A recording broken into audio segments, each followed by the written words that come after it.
The Roaring Fork in Scottsdale, Arizona features the Western cuisine of Robert McGrath. He's serious about American Western food and has written a cookbook on the subject. His career started in Texas, but he's become a culinary force in Arizona. He presents a sugar chili cured venison chop. We specialize or feature American Western cuisine, and this dish here typifies, again, utilization of a lot of products and the spirit of the dish embedded in the American West. So, we're going to go through the ingredients real quick and we'll get started. What we're going to do is a sugar and chili cured venison chop. So, we mix kosher salt, granulated sugar, and dark chili powder together and use this as the rub for the venison. Now, the ratios for this cure, you can adjust. Again, I reiterate, the quantities in my recipe for some of these things are adjustable. We want them, to be comfortable for your palate. So maybe you don't add as much salt as I state in the recipe, or maybe you don't add quite as much chili powder. I suggest you try this in the ratios I've suggested to begin with, and then if you don't like it, you can always make one that's a little better. But I think the flavors in this ratio will work very well.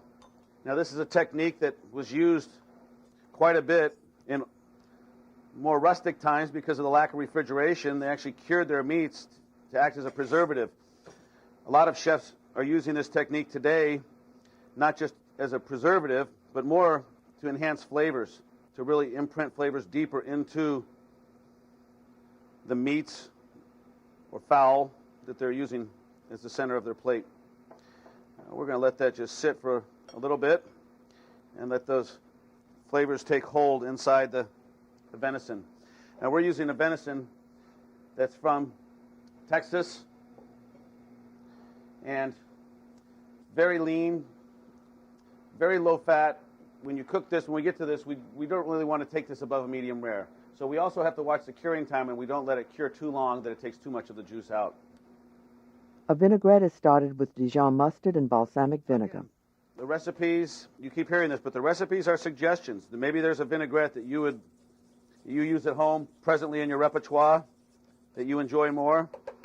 Feel free to utilize that. Pureed chipotle chilies in adobo sauce. That was a telephone. We have those in the American West. We use them time to time, particularly to get reservations for our guests. Typically, we don't use them on television shows, but we're flexible out here. Finally, olive oil.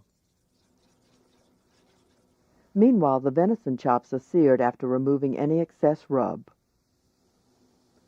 We're going to start the salad and the sauce. Now, the sauce, as I mentioned earlier, is simply some chicken stock and some of the shagbark hickory syrup. And we're just going to put that in there, and we're going to let that reduce for a little bit.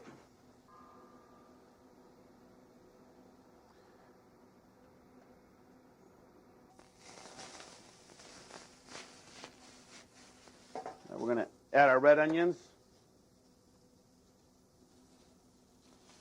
our wild boar bacon.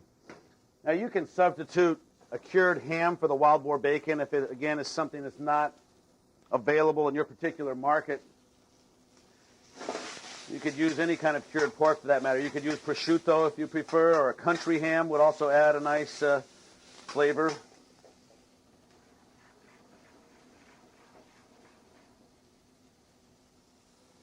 And we're going to add our leeks.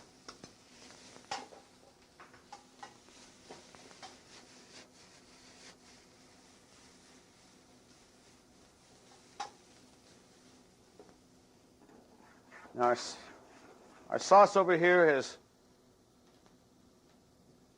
got to a nice roll. We're just going to let that simmer for a little bit. We're going to take our venison at this point and we're going to turn it over. You can smell that cure. It's beautiful. And we're going to put that in the oven for about 3 or 4 minutes and let that finish in there.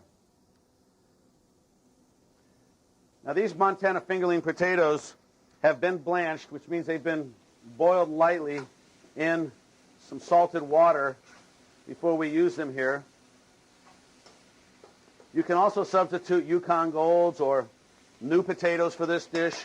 These particular potatoes are very flavorful, organically grown, so they're very clean, as our other produce is. We're going to add a little cracked black pepper. I'll give you all a tip on black pepper. If you buy whole black peppercorns and toast them in the oven or on your stovetop until they become aromatic, you'll get a lot more flavor out of them, because the peppercorns are dried seed pods. All the resins and oils are inert in there. And to simply crack it, you're getting some of the flavor, but certainly not anywhere near all of it. So by heating those up, you get those oils and resins active, and it really increases and enhances the flavor. The finished product is cooled slightly. Now you want to check for seasoning again at this point, and you want to allow this just to cool off a little bit. Not a whole lot. And then we're going to add our vinaigrette. Again, just olive oil and vinegar will work if you don't really care for a little mustard in this. We think the mustard sort of gives it an interesting flavor that works well with the game, that being the wild boar bacon and the venison. And at this point in time, we're going to introduce the arugula into the salad. And we're going to toss it fairly quickly. We don't want the arugula to really wilt a lot. We do want it to wilt slightly. And even though for the benefit of television I'm doing this with a spoon, it's a heck of a lot easier and to get this combined thoroughly and quickly using your hand. So, since we're talking about it, we're going to do it.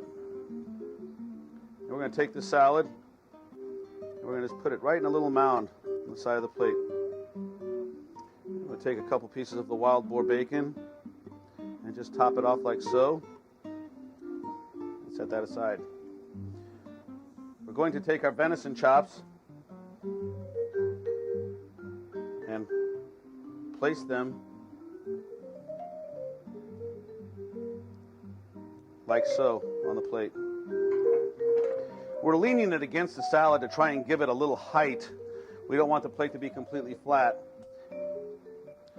And we're going to take this reduction of our chicken stock and our shagbark hickory syrup, and we're just going to drizzle this over the meat.